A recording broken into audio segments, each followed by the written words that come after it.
আরে ভাই, তোর যদি দলিলে এত পাওয়ার থাকে তাহলে এই সাধারণ মানুষের পয়সা দিয়ে কষ্ট করে আয়োজন করা মাহফিলে এসে মাইক গরম না করে আর 15 দিন 20 দিন 1 মাস 2 মাস ভাইরাল হওয়ার চিন্তা নিয়ে খালি একই জিকির একই জিকির একই জিকির, এক কথা কয়বার বলা লাগে? এক কথা তো একবার বললেই চলে, তো বলতে বলতে বলতে বলতে বলতে মানুষ শুনতে শুনতে ক্লান্ত, বাড়ে বলতে বলতে ক্লান্ত হয় না আর কত। তারপর আবার নাম নিয়ে নিয়ে গালি গেল, ওই হুজুর তোরে দেখে ফেলামু, ওই হুজুর তোরে খায়া ফেলামু। আরে এডি কি রে ভাই, তুই কি গুন্ডা হতে চেয়েছিলি, ভুলে হুজুর হয়ে গেছি? না হলে এগুলো তো কোনো আকলমান ব্যক্তির কথা না। তোমার দলিল থাকলে তুমি দলিল দাও, যুক্তি থাকলে তুমি যুক্তি দাও, আর বাপের বাটা হয়ে থাকলে ফেস টু ফেস এসে বসে তারপর দলিল দিয়ে তোমার কথা প্রমাণ করে দিয়ে যাও। আর যদি কোনোটা না পারো ভণ্ডামি ছেড়ে দাও। কি এক যুগ, বাউল এসে ফাউলগিরি করতে থাকবে, আর কিছু বললে মানুষ বলবে হায় হায় ঐক্য গেল রে। আরে ঐক্য নষ্ট করেছে কি আগে দেখো না। সোজা সাপটা কথা যে বোঝে না, সোজা সাপটা কথা মানে যেটা নিয়ে ইতিহাসে কোনোদিন বিতর্ক হয় নাই, এই রকম বিষয় নিয়ে আইসা একেবারে সব উড়ায় টুড়ায় দিয়া নিজের একমাত্র জামানার হক সিপাহ সালার দাবি করা, এর চাইতে বড় ফাইজলামি কি হতে পারে? তো ফাইজলামের একটা টাইম টেবিল আছে। আমরা এগুলো করলে নাস্তিকরা হাসে না? আরে হাসে না? বলে দেখেছো, মোল্লাদের আর দমন করতে আমাদের লাগবে না, মোল্লারাই মোল্লাদের দমায় দিবে। এজন্য দেখবেন হুজুরে হুজুরে লাগলে পেছন থেকে ওরা পিন মারে। নিজম মজুমদার পিন মারে নাই? অমুক ভাই আগায় যাও, তমুক ভাই আগায় যাও। আরে তুমি ভাই এত হুজুর প্রেমিক হয়ে গেলা কেমনে? আসলে হুজুর প্রেমিক হয় নাই। কাটা দিয়ে যদি কাটা তোলা যায়, সাধনার কি দরকার আছে? তো সাবধান, এই রকম ভণ্ডদের ভণ্ডামি ছুটাতে হবে। আরে তোমার দলিল থাকলে দলিল দিয়ে সমাধান করো। আমি ইখতিলাফ বিরোধী না, অতীতেও ছিলাম না, আজও নাই, আগামীতেও হব না। দলিলের আলোকে যদি ইখতিলাফ হয় এতে সমস্যার কিছু না, ইখতিলাফ উম্মতি রাহমা। কিন্তু ইখতিলাফের সমাধান হবে দলিল দিয়ে, প্রমাণ দিয়ে, যুক্তি দিয়ে। ইখতিলাফের সমাধান হামলা মামলা দিয়ে হবে না। আপনাদের এই বিবারে এক বক্তার জিব্বা কেটে দেওয়া হয় নাই? আরে হয় নাই? এতে কি লাভ হয়েছে দিন না লস হয়েছে আমার বলেন? এই প্রথা যদি বাংলার জমিন একবার চালু হয়, আল্লাহ না করুক, ওই যে পাকিস্তান, এক সময় তো 71-এর আগ পর্যন্ত এটাও ছিল পাকিস্তান। পাকিস্তানে আমি যদি কওমি আলেমদেরও নাম বলি, সিনিয়র যাদের নাম বলবো সবার নামের শেষে আমার বলা লাগবে শহীদ। কি বাস্তব না অবাস্তব? যাদের নাম বলবো আমি প্রায় সকলের নামের শেষে কি বলা লাগবে? শহীদ। কেন? গুলি করে মেরে ফেলেছে, কাউকে জবাই করে মেরে ফেলেছে, এক একজনকে এক একভাবে মেরে ফেলেছে। এই মারামারির সিলসিলা যদি জারি হয়, ভালো মতো শুনে রাখেন, যে রাস্তা খুলছেন এর ফলাফল কারোর জন্য ভালো না। আজকে আপনি আরেকজনকে দমাবেন পাওয়ার ব্যবহার করে, পাওয়ার কি সব আপনার একার আছে? আর কারো নাই? দুদিন পর সে পাওয়ার ব্যবহার করবে আপনাকে দমাতে। একবার যদি গোলাগুলি হামলা মামলার পথ খোলে, এই পথ আর বন্ধ হবে না কিয়ামতের আগে। মামলা মামলা মামলা, কিছু মানুষের গায়ে কারেন্ট থাকে বেশি, মানে কথা বললে মামলার হুমকি ছাড়া যেন আর কিছু পাই না। এত হুমকি তো ক্ষমতাসীন দলের রাজনীতি যারা করে এদের অনেকেও দেয় না। ওরা যদি দিত বাংলাদেশের লোকে খুঁজে পাওয়া যেত না। প্রত্যেকে যদি একটা করে মামলা দিত, বুঝেন, ক্ষমতাসীন দল যারা করে এদের প্রত্যেকে যদি একটা করে মামলা দিত আর এক এক মামলায় 10 জন করে ঢুকাতো, বাংলাদেশের লোক খুঁজে পেতেন আপনারা? তাহলে যারা দল করে ওরা পর্যন্ত যেই পরিমাণ মামলা হামলার হুমকি দেয় না, কিন্তু কিছু মানুষ লেবাস লাগিয়ে এই রকম হুমকি ধামকি না দিলে পেটের ভাতি হজম হয় না। আরে ভাই, হুজুর হয়েছিস কি গুন্ডামি করার জন্য? যদি হুজুর হয়ে থাকিস, হুজুর মানে নবীর ওয়ারিস, তো আল্লাহর নবী সাল্লাল্লাহু আলাইহি ওয়াসাল্লাম তিনি তো মামলা হামলার খেলা খেলেছেন। আল্লাহর নবী কার কার নামে মামলা দিয়েছেন, কার কাছে মামলা দিয়েছেন? আপনি মামলা দিবেন কার বিরুদ্ধে এবং কার কাছে? আপনি সেকুলার কোর্টে গিয়ে মামলা দিবেন। সেকুলার কোর্ট মানে কি?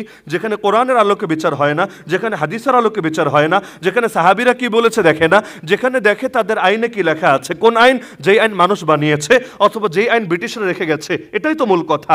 তা আপনি ধর্মের প্রতিনিধি হয়ে, পয়েন্ট বুঝেন, আপনি ধর্মের প্রতিনিধি হয়ে, কোরআনের খাদেম হয়ে, নবীর আশিক হয়ে আপনি কি না আর এক ভাইয়ের বিরুদ্ধে দলিল দিয়ে মোকাবেলা না করে আপনি তার বিরুদ্ধে নালিশ দিচ্ছেন সেকুলার কোর্টের কাছে? তাহলে কারে আপনি শ্রেষ্ঠ মেনে নিলেন, সেকুলারিজমকে না ইসলামকে?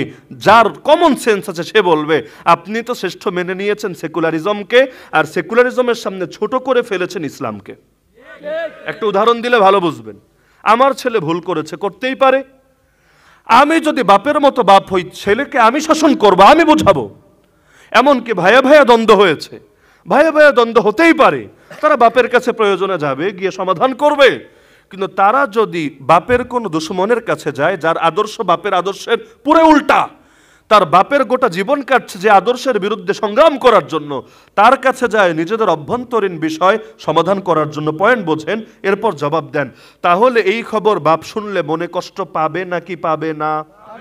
আল্লাহর নবী দুনিয়াতে এসেছেন কোরআন সুন্নাহ শাসন কায়েমের জন্য নাকি ব্রিটিশের আইন কায়েমের জন্য? ক্লিয়ার বলে ফেলেন। আল্লাহর নবী এসেছেন কোরআন সুন্নাহর আইন কায়েমের জন্য না ব্রিটিশের আইন কায়েমের জন্য? তো যেই আইন বানানো হয়েছে কোরআন সুন্নাহ দিয়ে না, বরং মানুষ বানিয়েছে মানুষের বিভিন্ন জাগতিক কারণের, তো আপনি সেটার সামনে গিয়ে হাজির করে দিচ্ছেন ধর্মীয় বিষয়কে, যে আমার ধর্মীয় বিষয়ের সমাধান তুমি সেকুলার আইনে দিয়ে দাও। আরে কিভাবে সম্ভব রে ভাই? ধর্ম যাবে সেকুলারিজমের কাছে না সেকুলারিজম আসবে ধর্মের কাছে? যেমন একটা পয়েন্ট বুঝেন, বিজ্ঞান বড় না কোরআন বড়? বিজ্ঞান বড় না কোরআন বড়? যদি বিজ্ঞান বলে একটা, কোরআন বলে আর একটা, বিজ্ঞান বলে একটা, কোরআন বলে আর একটা, যেমন উদাহরণ দেই, তথাকথিত বিজ্ঞান, যদিও সবাই একমত না, অনেক বিজ্ঞানী দাবি করে মানুষ বান্দরের সন্তান, এটা বিজ্ঞানের দাবি। কোরআন বলে মানুষ আদমের সন্তান, আদম আলাইহিস সালাম আমাদের পিতা। মনে করেন সাংঘর্ষিক হয়ে গেল, তো এখন কি বিজ্ঞান রে বাদ দিবেন না কোরআন রে বাদ দিবেন?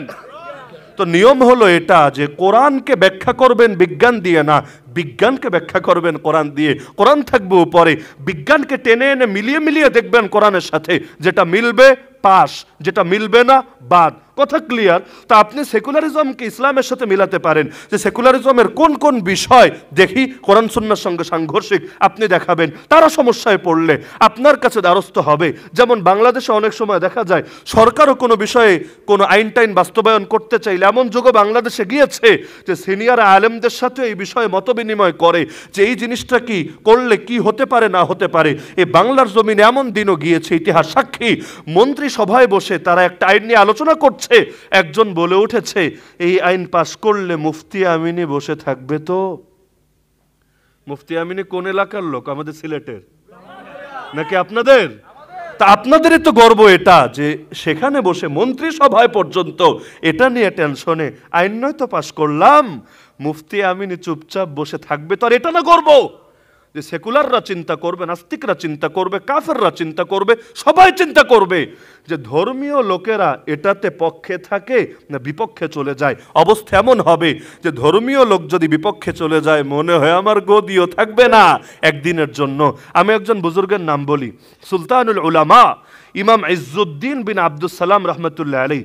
ইসলাম নিয়ে যারা পড়াশোনা করেছে এই নাম কারো কাছে অপরিচিত না, কেউ পড়াশোনা না করলে তার কাছে নামটা নতুন মনে হতে পারে। সুলতানুল উলামা, সুলতান বুঝেন তো, সুলতানুল আউলিয়া বলি না, খাজা নিজামুদ্দিন রহমতুল্লাহ আলাইহি। সুলতান মানে সর্দার, আর উলামা তো আলেম কুল শিরোমণি, আলেমদের সর্দার যাকে বলা হয়। ইমাম ইজ্জুদ্দিন বিন আব্দুস সালাম রহমতুল্লাহ আলাইহি কোনো রাজনৈতিক লোক ছিলেন না, সাধারণ একজন হুজুর। বাংলাদেশে অনেক হুজুর আছে না, সাধারণ একজন হুজুর। তার জামানায় তার এলাকার বাদশা ছিল সুলতান রুকনুদ্দিন বাইবার্স, সুলতান রুকনুদ্দিন বাইবার্স রহমতুল্লাহ আলাইহি। আপনার অনলাইন ঘাটাঘাটি করেও এটা চেক দিতে পারেন। সুলতান রুকনুদ্দিন বাইবার্স সেই মহান বীর, আমি 2-4 বাক্যে চিনিয়ে দিতে পারবো। সেই মহান বীর, যেই মহান বীর হালাকু খানের বাহিনীকে পর্যন্ত পরাজিত করেছে, যে হালাকু খানের ভয়ে গোটা মুসলিম বিশ্ব থরথর করে কাঁপত, ইসলামী খেলাফতকে পর্যন্ত বরবাদ করে ছেড়েছিল তার বাহিনী। এক বাগদাদের মধ্যে এত রক্তের বন্যা বয়ে দিয়েছে, একদিনে কয়েক লক্ষ মানুষকে শহীদ করেছে। সেই হালাকু খানের বাহিনীকে সর্বপ্রথম যার হাতে হেরেছে তার নাম এই সুলতান রুকনুদ্দিন বাইবার্স। এমনকি সুলতান সালাহুদ্দিন আইয়ুবীর পর ক্রুসেডাররা মানে খ্রিস্টান যোদ্ধারা মুসলিম বিশ্বে ব্যাপক আগ্রাসন চালাচ্ছে ছিল। ওই খ্রিস্টান ক্রুসেডারদের দ্বিতীয়বার যে কোমর ভেঙেছে তার নাম সুলতান রুকনুদ্দিন বাইবার্স। এমনকি মুসলিম বিশ্বে একবার খেলাফত পতনের পরে দ্বিতীয়বার আবার যে খেলাফত জিন্দা করেছে তার নাম সুলতান রুকনুদ্দিন বাইবার্স। তবে চাইলে নিজেই খলিফা হতে পারত, কারণ দুশমন নিধন করে সে খেলাফত প্রস্তুত করেছে, তো চাইলে তো নিজেই নেতা হতে পারে, বাধা কোথায়? কিন্তু না, আল্লাহর নবীর মহব্বত যার দিলে থাকে, আরে সে নবীর বাইরে গিয়ে আর কি ভাবতে পারে? সে তখন নিজে ক্ষমতার গদিতে না বসে নবীর আহলে বাইত আব্বাস রাদিয়াল্লাহু আনহুর বংশধর এক আব্বাসী বাদশাকে বসিয়ে দিলেন খেলাফতের তখতে। আরে আপনি আল্লাহ নবীকে যেহেতু ভালোবাসি, আজকে নবী নাই কিন্তু নবীর আহলে বাইত আছে, আপনারা নেতৃত্ব দেবেন, আমরা আপনাদের অধীনে প্রজা থাকব। তো তিনি আঞ্চলিক শাসক হয়েই থাকলেন, কেন্দ্রীয় খলিফা সে আব্বাসী শাসককে বানিয়ে দিলেন। তো এই আল্লাহর বান্দা এত যার পাওয়ার, এমনকি মুসলিম বিশ্বে বিদ্রোহ করতে পর্যন্ত কেউ ভয় পেত যে বিদ্রোহ করলে এর হাত থেকে বাঁচা সম্ভব না, কেটে টুকরা টুকরা করবে। সেই সুলতান রুকনুদ্দিন বাইবার্স একটা কথা বলেছিল, এটা শোনানোর জন্য এত লম্বা ইতিহাস টানলাম। কি বলেছে জানেন? আমি আসমানের নিচে জমিনের উপরে কাউকে ভয় পাই না, কাউকে না, যত বড় পাওয়ারফুল হোক, হালাকু খানি হোক, বড় ক্রুসেডার নেতাই হোক, কাউকে ভয় পাই না, শুধু একটা লোক ছাড়া। আসমানের নিচে জমিনের উপরে কাউকে ভয় পাই না, একটা লোক ছাড়া। শুনলে মনে হবে বড় কোনো সেনাপতি, বড় কোনো যোদ্ধা, কিন্তু তিনি বলেছেন আমি একটা লোকরে ভয় পাই, সেই লোকের নাম সুলতানুল উলামা ইমাম ইজ্জুদ্দিন বিন আব্দুস সালাম। তার মানে বাদশাহ হুজুরে ডরায়। বলবেন কেন? হুজুরের হাতে মনে হয় মরিদ ছিল, এই বায়াতের কারণে মনে হয় ভয় পেয়েছিল। না রে ভাই, স্পষ্ট বলেছে আমি যত বড়, যত জনপ্রিয়, যত পাওয়ারফুল বাদশাহ হই না কেন, এক হুজুর যদি খালি আঙ্গুলের একটা ইশারা দেয়, গোটা জনগণ মিলে আমাকে গদি থেকে টেনে হিচড়ে নামাতে একদিনও লাগবে না। তো হুজুরের মর্যাদা তো এমন থাকা দরকার ছিল, এক সময় ছিল। বাংলাদেশের বড় বড় মন্ত্রীরা এসে অনেক হুজুরের দুয়ারে বসে থাকতো সাক্ষাতের জন্য। কয়জনের নাম শুনতে চান? আমি কয়েক ডজন নাম শোনাতে পারবো। বিশেষ করে নির্বাচনের আগগুলোতে হতো, অন্য সময়ও হতো। দেখা গিয়েছে হুজুরের সঙ্গে একবার সাক্ষাৎ করবে বলে আরে হুজুরের খানকার সামনে এসে, অফিসের সামনে এসে, মাদ্রাসার সামনে এসে লম্বা লম্বা টাইম ওয়েট করতো। যদি হুজুর খালি একটু মুসাফা করতো, জীবনটাকে ধন্য মনে করতো। এখনো আছে বাংলাদেশে, দু একজন এখনো আছে, সবাই মরে যায় নাই, কিন্তু সংখ্যাটা বড় কমে গেছে। তো দরকার তো ছিল এটা, আমাদের শান এমন হবে দুনিয়ার সবাই আসবে আমাদের কাছে, আর আমরা কি না এখন গিয়ে পা চাটতে শুরু করি অন্যদের, কয়টা পয়সার জন্য, অন্য পক্ষকে দমানোর জন্য। তো শান্তিপূর্ণ দেশ শান্তিতে থাকতে দেন। এত সাম্প্রদায়িক সম্প্রীতি করে। তো সাম্প্রদায়িক সম্প্রীতি শুধু কি হিন্দুদের সাথে? সাম্প্রদায়িক সম্প্রীতি শুধু কি বৌদ্ধদের সাথে? আর ওদের সাথে প্রীতির সবক শিখাবেন, আর মুসলমানে মারপিটের সবক শিখাবেন, এর চাইতে বড় ভণ্ডামি কিছু হতে পারে না। কাফেরের সাথে তো প্রীতি জায়েজই নাই। ওদের সাথে সাম্প্রদায়িক সম্প্রীতি সির্ফ এক অর্থে হতে পারে যে আমি ওর ক্ষতি করবো না, আমার ক্ষতি করবে না, ব্যাস। দিল দিয়ে মহব্বত জায়েজ আছে, বিয়ে শাদী করা জায়েজ আছে, অথবা প্রেম প্রীতি করা জায়েজ আছে। হারাম হারাম হারাম। হ্যাঁ, মুসলমানে সব জায়েজ আছে, কিন্তু মুসলমানে চলবে দুশ্মনী, আর কাফের মুশরিকের সঙ্গে চলবে প্রীতি।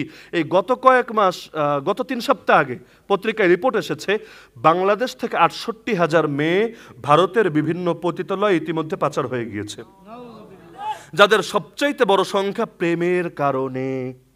তো মুসলমানের সাথে প্রেম করেছে, মুসলমান নিয়ে ভারতের পতিতালয়ে পাচার করেছে। সম্ভব? আরে সম্ভব। তাহলে ভাবতে পারেন কতটা অধপতন, যে একে তো প্রেম প্রীতি তো হারামই, যে নিয়তেই করুক, বিবাহ বহির্ভূত যে কোনো রিলেশন এটা হারাম। তো মুসলমানের সাথে করলেও হারাম, সেখানে গিয়ে কাফেরের সাথে করে তাও এমনভাবে প্রতারিত হয়েছে যে শেষ পর্যন্ত এখন ভারতের পতিতালয়ে পাচার হতে হয়েছে। ইতিমধ্যে কয়েকজনকে উদ্ধার করা হয়েছে সরকারের বিভিন্ন প্রচেষ্টায়, এখনো বড় একটা অংশ উদ্ধার হয়নি এবং হবে বলে মনে হচ্ছে না। আর 68,000 তো পেপারে এসেছে, পেপারে কি সবারটা আসে? সবাইকে জিডি করে? সবাইকে সাংবাদিক পর্যন্ত খবর পৌঁছায় না। তার মানে পত্রিকায় যদি আসে 68, আপনি নিশ্চিত থাকেন সংখ্যাটা অন্তত কয়েক লক্ষ।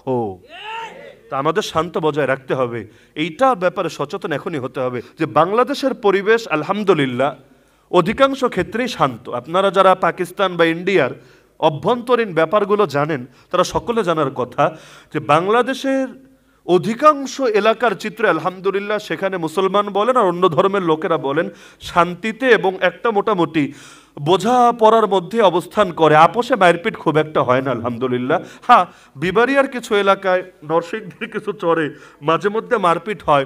সেটা হলো অবুঝ কিছু মুসলমানরা না বুঝে দুনিয়ার বিভিন্ন বিষয় নিয়ে মারপিট করে। তবে এই মানুষগুলোরও যদি মোড় ঘুরিয়ে দিতে পারেন, দেখবেন তারাই বাতিলের কোমর ভেঙে দিয়ে আসবেন ইনশাআল্লাহ। কারণ যারে তারে দিয়ে কিন্তু মারপিট হয় না, মারপিট করতেও সাহস লাগে, মারপিট করতেও শৌর্য বীর্য লাগে। আজকে অবুঝ বলে সে হয়তো দুনিয়ার সামান্য বিষয় নিয়ে মারপিট করছে, কাল যদি বুঝ চলে আসে, সেই জামানার ওমর, জামানার তারেক, জামানার হামজা, জামানার খালিদ হয়ে যাবে ইনশাআল্লাহ। তো যে প্রসঙ্গে বলছিলাম, আমার কাছে মনে হচ্ছে আর কি, আমার কাছে কোনো দলিল নাই, আমি একটা আশঙ্কা ব্যক্ত করছি এবং আপনাদেরকে সতর্ক হতে বলছি, এরপরে আলোচনা শেষ। আমার কাছে একটা আশঙ্কা মনে হচ্ছে যে কেউ অদৃশ্য থেকে বাংলাদেশের এই শান্তিপূর্ণ পরিবেশ নষ্ট করার জন্য জোরতর চেষ্টা চালাচ্ছে, সেটা বিভিন্নভাবে। প্রায় সময় দেখবেন এই নাস্তিক বেঈমানরা অথবা অন্য ধর্মের লোকেরা ইদানিং গায়ে পড়ে এসে ঝগড়া বাঁধাতে চাচ্ছে, গায়ে পড়ে। না হলে তুই তোরটা কর, আমি আমারটা করছি, থাকতে দে আমারে আমার মতো, আমি তো গিয়ে তোর কাজে বাধা দিচ্ছি না। কিন্তু দেখবেন গায়ে পড়ে কখনো আল্লাহকে গালি দিচ্ছে, কখনো রাসূলের কার্টুন আঁকছে, কখনো আলেম ওলামার শানে বেয়াদবি করছে। মানে এরা এগুলো করলে প্রতিক্রিয়া কি হবে ভালো করে কিন্তু জানে যে জাতি বসে থাকবে না, জাতি প্রতিবাদ করবে এবং অনাকাঙ্ক্ষিত কিছু ঘটে যেতে পারে। ইট মারলে পাটকেল তো খাওয়া লাগবেই, ক্রিয়া ঘটলে প্রতিক্রিয়া তো আসবেই, এক হাতে তালি বাজে না। তো এখন আমাদের কেন্দ্র কাজগুলোকে বড় করে দেখায়, কিন্তু কোনো কাজ তো এমনি এমনি হয় না। তো এই যে বিভিন্নভাবে বারবার উস্কানি দেওয়া হয়, আমার বিবেক বলে, আমার মন বলে এর পেছনে কোনো নীল নকশা হয়তো আছে। সেই নীল নকশা অনেক রকম হতে পারে। এমনও হতে পারে দেশের স্বাধীনতা সার্বভৌমত্বই কেউ নষ্ট করতে চাচ্ছে, যে একবার যদি লাগায়া দেওয়া যায় আর দুনিয়ারে দেখানো যায় যে বাংলাদেশের মুসলমান জঙ্গি, সন্ত্রাসী, উগ্রবাদী, এরা সব হিন্দুদেরকে এবং অন্য ধর্মের লোকদেরকে মেরে ফেলতে চায়, ব্যাস আর যায় কোথায়। এই যুক্তি দেখিয়ে বড় কিছু ঘটিয়ে ফেলাও অসম্ভব না। কেমন আশঙ্কা আছে নাকি নাই? আরে আছে নাকি নাই? দ্বিতীয় বিষয় হলো, এর দ্বারা কোন দেশ আক্রমণ করুক বা না করুক, অনেক সময় ওরা নিজেদের ফন্দি লোটে। কিভাবে? অনেক নাস্তিক যখন এভাবে গালিগালাজ করে, স্বাভাবিক মুসলমানও প্রতিক্রিয়া দেখাবে। আপনারা দেখাবেন না? আপনাদের সামনে কেউ যদি নবীরে নিয়ে ব্যঙ্গ করে বসে থাকবেন নাকি? এই ফেনীতে এক বাজারের মধ্যে এক বিধর্মী আল্লাহ নবীরে গালিগালাজ করেছে, পাবলিক মেরে ওর জনমের মতো গালি দেওয়ার এসকো ছুটিয়ে দিয়েছে। তো অনেক সময় দেখা যায় যে এভাবে গালিগালাজ করে, তো প্রতিক্রিয়া হিসাবে মুসলমান যে হুমকি ধমকি দেয় বা মাইট টাইট দেয়, এগুলো বিভিন্ন অ্যাম্বাসিতে নিয়ে দেখায়, দেখো আমার প্রাণ হুমকির মুখে, এই দেশে আমি বাক স্বাধীনতা পাচ্ছি না, আমি গণতান্ত্রিক অধিকার পাচ্ছি না, আমি হ্যাং পাচ্ছি না, ত্যাং পাচ্ছি না, আমারে তোমার দেশে থাকতে দাও, তোমার দেশে থেকে আমি তোমার দালালি করব এবং সেখানে থেকে সারা দুনিয়া তোমার আদর্শ ছড়াবো।